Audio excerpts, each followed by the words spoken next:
Hello, my name is Lucius, and welcome to Tabletop Adjacent.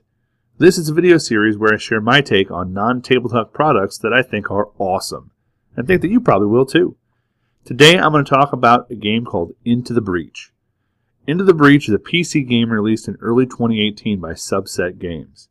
If Subset sounds familiar, it's because they created the fantastic 2012 game FTL, Faster Than Light.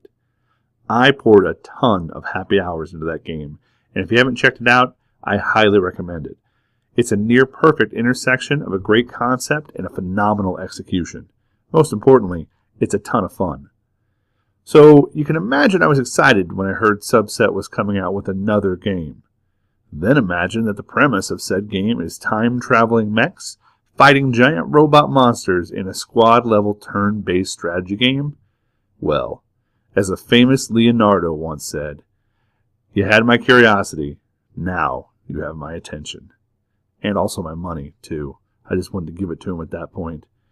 The premise of Into the Breach is that the world has been destroyed by giant alien invaders called the Vec. You were tasked with taking a squad of giant, armed-to-the-gills mechs back in time to stop the Vec from destroying the world. What does that mean for gameplay? Well, since you're from the future, you have near-perfect knowledge of what's going to happen. So turn to turn, you know where enemies will arrive, where they'll move to, and where they'll attack.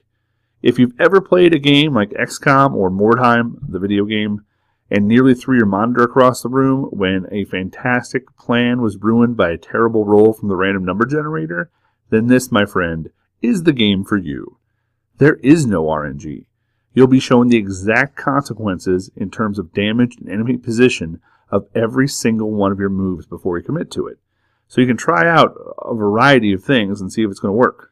This makes every single turn of every single game its own puzzle.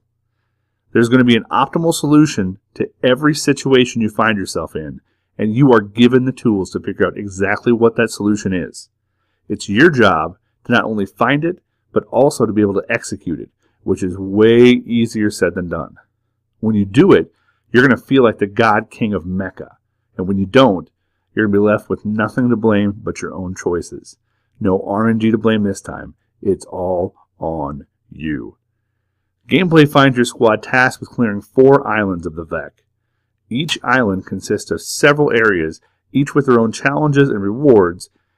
Once you clear enough areas, the boss monster appears for that island, and you fight the final battle. Each area is a small grid with various terrain features. Many of these are interactive, allowing you to set forests on fire and to damage enemies or yourself by breaking a dam and flooding part of the level. Some levels will have sand that you can shoot and turn into clouds that then block line of sight and attacks. Also, parts of the map may collapse. It's very interactive. While mission goals remain the same for every area, the area itself is generated new each game, so you're never going to play the exact same mission twice. It's always a new game.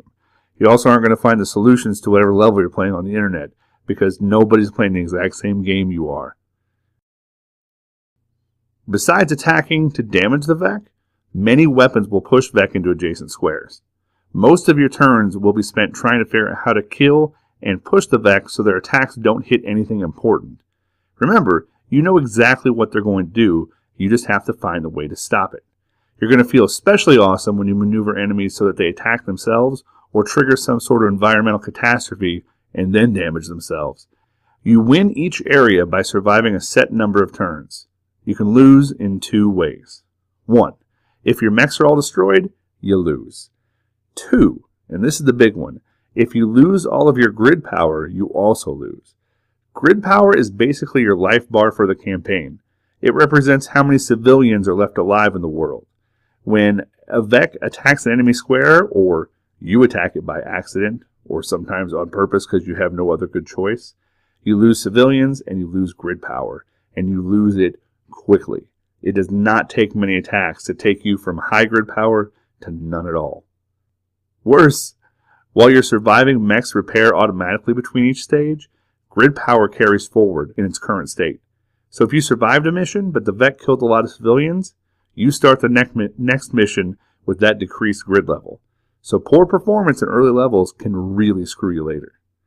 You can buy back some grid power after you beat each island, but it uses the same currency used to upgrade your mech and buy new weapons.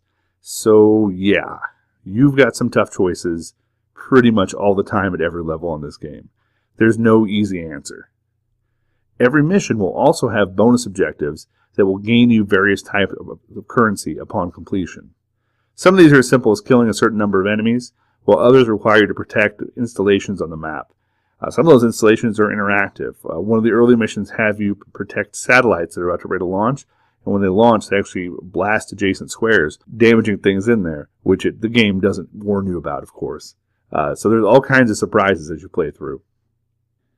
As you progress, your pilots will earn experience points and unlock certain skills. You can also upgrade your mechs and buy them new weapons, both of which drastically change what they can do on the battlefield. There are a few weapons that are just plain superior to what you already have, as almost every benefit you gain from a new weapon also has a drawback. With a large number of status effects, there is a lot to consider in how you want to play the game. Of course, like any good game, you're never going to have enough resources to buy everything you want. Fortunately, mech upgrades can be redistributed for free, so you never have to sit on an unused pile while waiting for the next big thing you can afford. You can always put it towards something and then get it back later, which is nice. When you lose the game, your pilots get warped back to the future. You can choose one to take with you, and his XP and skill set remains the same. So you can actually keep developing your pilots turn by turn, game by game, and they stick with you, which is nice. A nice bit of consistency throughout, and it also just harkens back to the pretty cool premise. The game starts you out with just one pilot and one squad available, but you can unlock more of both by earning achievements, and there are a lot more of both. These unlocks are really, really hard, making getting new stuff few and far between. But unlocking new squads and new pilots tend to drastically change how the game is played, so it's worth the effort. And if playing hours and hours of FTL has taught me anything about the folks who make this game, they throw in a ton of cool stuff. It's just, there's going to be a lot of fun surprises, nice references, good throwbacks to classic sci-fi. Into the Breach has me hooked. It scratches a whole bunch of my itches. Honestly, it would be a fun, if probably forgettable game, if the game didn't give you all that info you need to make your choices with.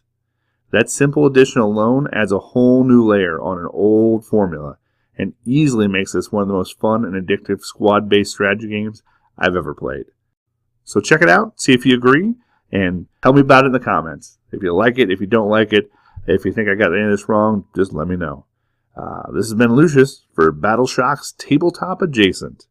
Please like, share, and subscribe below, and I'll catch you next time.